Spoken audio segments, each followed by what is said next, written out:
What's up, everybody? Thank you for stopping in. Is Sam Bankman-Fried going to save the crypto market? Is he going to bail out these funds and projects that are going under? That is what we're going to be discussing in this video. The reason we're discussing this is because an article just dropped from N.P.R. That is outlines a conversation that they had with Sam. Now, I'm going to include a link to this article down below. It was put together by David Gura. Again, it's just a conversation that they had with Sam regarding the crypto space and how they should be handling bailouts, really. And that's what's so big about this article is what Sam's plans are for these projects, these big funds that are going under again. So stick around. We're going to go through the highlights. Sam also gave us a couple threads to go through, just outlining his thoughts even further. So that's what we're going to cover in this video. Again, if you haven't seen the article or read the article, check it out down in the description. So the article kicks off and it asks Sam, they ask Sam basically what his thoughts are and why he thinks that the crypto market is falling like it is. And he says that he thinks it's due to the Fed and their fight against inflation. As we know, the Fed has just been jacking up rates, trying to fight the ever-increasing inflation numbers that we've been seeing. So that has had a detrimental effect on the economy, and it has investors very worried. And so when investors get worried, they tend to de-risk. And like we discussed in previous videos, crypto is still being treated as a risk-on asset. So it's one of the first assets that people cut from their portfolios. Maybe one day we'll get out of that, but at the moment, that's still how it's being treated. And so he said that this is why crypto is falling as it is. And then you add the cascading effects from funds going under, projects going under, that sort of thing, and that's why it's as severe as we're seeing right now. In the article, they also go on to discuss bailouts and his thoughts on bailing out projects. What is his, what is he thinking when he sees things like Luna and 3AC happening? What's his thought process? And I'm going to go to his thread for that, so you can sort of hear it right from him. So he starts the thread off by saying, "Thank you for the interview, David Gura," and then he goes and direct quotes a piece of the conversation that they had from the article. And it says, he appreciates the difficulty of what the central bank is trying to do, noting it is caught between a rock and a hard place. So he's quoting what he said himself. So that's Sam talking.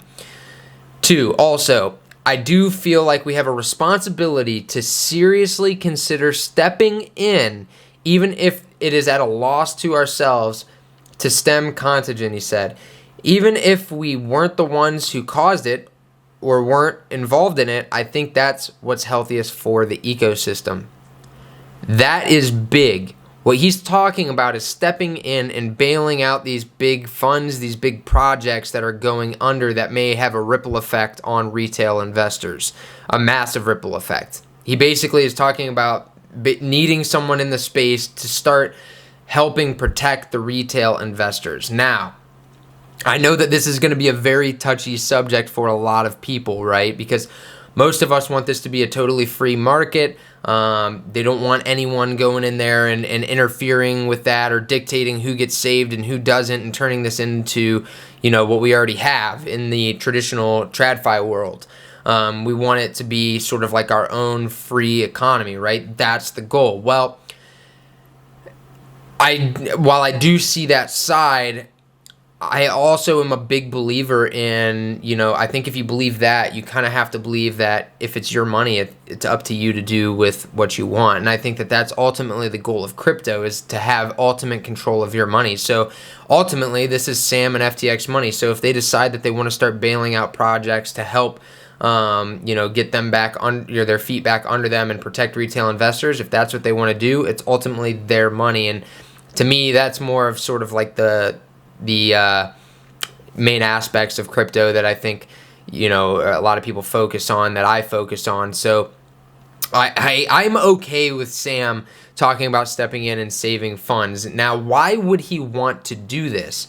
That's the biggest thing. Why would he want to save these funds? Why not let them go under and just wait for it all to bottom out instead of stepping in? Well, there's a couple reasons for that. So as we know, Sam runs FTX, the exchange. That's his business.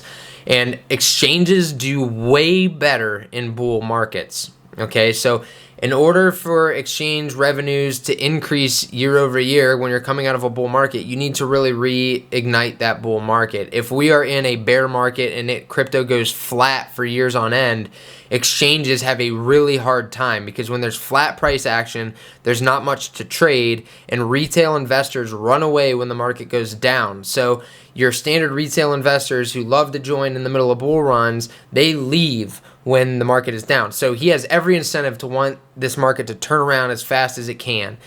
The other major incentives that he has are regulatory.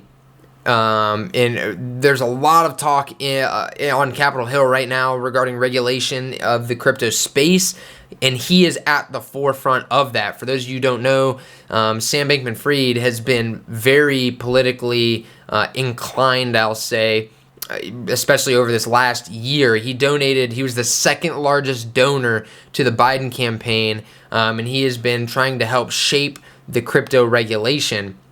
And one of the hot button topics around crypto regulation has been leveraged trading. Okay, exchanges make tons of money off of leveraged trading. Now, as we know, leveraged trading is also very risky. So if, they're targeting leveraged trading, the last thing he wants is someone like 3 Arrows Capital to go under a multi-billion-dollar fund because they were over leveraged. So I think in Sam's eyes, he sees this as he wants to get in there, save 3AC, so that way there isn't headlines regarding 3AC, totally going under and bankrupt because of leveraged trading. I think he thinks that if he can get their feet back under them, that while it might be a hot topic still, and they might still use the 3AC situation, he might be able to rebuttal that and say that, okay, well, yes, that was a bad situation regarding leverage, but as you can see, crypto, the participants in crypto are able to handle this. We, FTX, were able to step in and save them, because again, when you're talking about, when you go back a couple years in crypto and you're talking about projects that have, a couple million, that's pennies in the couch for the government. But when you're talking now about multi-billion-dollar funds that are as big as some banks, bigger than some banks, going under, that's a big deal, and that's huge ammo for them in the regulatory space. So again, those are the main incentives that I see for Sam. Again, he wants the market to turn back around. He wants the retail investor to come back. That way they're making more, they're making money again. Because again, that's, as we know, exchanges are having a really hard time right now. There's a reason why Coinbase is laying people off. There's a reason why FTX had to pull its name off of the stadium in Miami. There's reasons for all these things, and that's because they're not in the best place right now. So just like we do, they also want the market to turn around. And then the second piece is just the regulation. He wants to have a lot of influence in Washington. He wants to be able to shape the policy around that to give people more trading freedoms, and they will be very quick to take those away if they see multi-billion-dollar funds going under. So I think that's his motive when it comes to 3 Arrows Capital, and I think that's also his motive when it comes to projects like Luna and things like that. He just wants to sort of become the backstop for these projects. Now, he outlines also that his goal is not to bail everybody out. He outlines what he thinks are sort of the 3 main components that he's looking at when they're talking about bailing out projects. And he says right here, biggest things aren't making sure no one ever goes under. It's making sure, one, it's not to unsuspecting retail. So again, protecting retail. He doesn't want situations like Luna happening all the time, because Luna, that's a bunch of retail investors that are totally unsuspecting of the fact that Luna could just collapse like it did. Really, nobody really knew that. 2, risks properly disclosed, so making sure that the risks of the project are properly disclosed. So in Luna's case, algo stablecoins, what are the risks to algo stablecoins? For those of us who have been in the crypto space for a while, we know to stay far, far away from algo stablecoins. It has never been a pretty situation as of yet. Now, we could be proven wrong in the future, but if you're just a guy who's getting started in the crypto space, or a guy or girl who's getting started in the crypto space and you've never heard of an algorithmic stablecoin, it could seem like the next revolutionary thing to you, and that you just really want to get involved in it, and so you buy Luna. That's what he's talking about, protecting those people who don't really understand the risks. And then no contagion. So they don't want people going under like 3AC who have their hands in lots of different projects across the ecosystem, because if they go under, they're going to pull all those projects under with them, which is just going to prolong the bear market and make things way, way worse, which again is bad for the profitability of an exchange. So these are what he is looking at. And then he said regulation can help here. Also, so can DeFi, for what it's worth, 3AC, etc. Couldn't have happened with an on-chain protocol that was transparent. So, again, I think he's outlined some key things here. I think that what he's talking about, and I know it's going to be hugely controversial in the crypto space, right? Because we don't want this to turn into a government where, you know, we're bailing people out now, and it's like 2008 in the crypto space, and you know, the government gets to choose who lives and who dies, basically. You know, that's what most people don't want. But I think in this case, it's a little bit different. And here's why I think that. Ultimately, this is Sam and FTX's money. And I think this is literally what we talk about all the time in crypto, that it's self-sovereignty, right? Self-sovereignty, the ability to control your money and do with your money as you please. And again, this is ultimately Sam and FTX money. So if this is something they want to do with their own money, and the way they see it, it's an investment into the ecosystem, an investment into crypto that can help them in the future, as well as help them on Capitol Hill, then so be it. Again, it's their money. It's totally up to them what they want to do with their money. Now, when you're talking about a government, you're talking about taxes that are everybody's money, the people's money. So that is a little bit different in my eyes than FTX's situation. And again, I'm actually kind of for it. You know, I totally get why they would want to do this. I get why they want to try to turn the market around. We all want the market to turn around. Now, I do think it's very important that they go about this the right way, because what we don't want is for this to turn into some elitist club that all protects each other from ever going under, and they become, again, the crypto elites, and then the retail ends up getting squashed by them and later on. We don't want that also.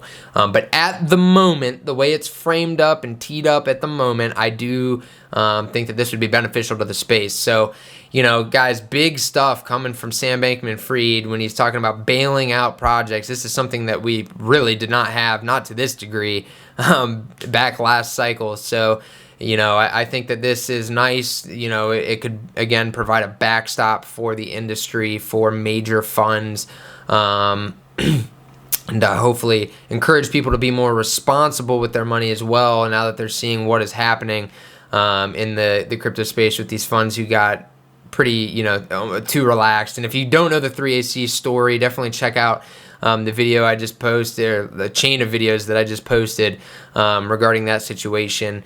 But anyways, guys, I hope this video was helpful to you, was valuable to you guys. If you liked it, please like and subscribe to the channel. And also just wanted to let you guys know, I did make an adjustment to my mic. I know it was a little poppy in previous videos. For some reason, it likes to adjust its settings in my software, so I also moved it away a little bit. But if you guys notice that it starts getting poppy again, or something messes up on it, just let me know. Again, sorry about that, but I will see you guys next time.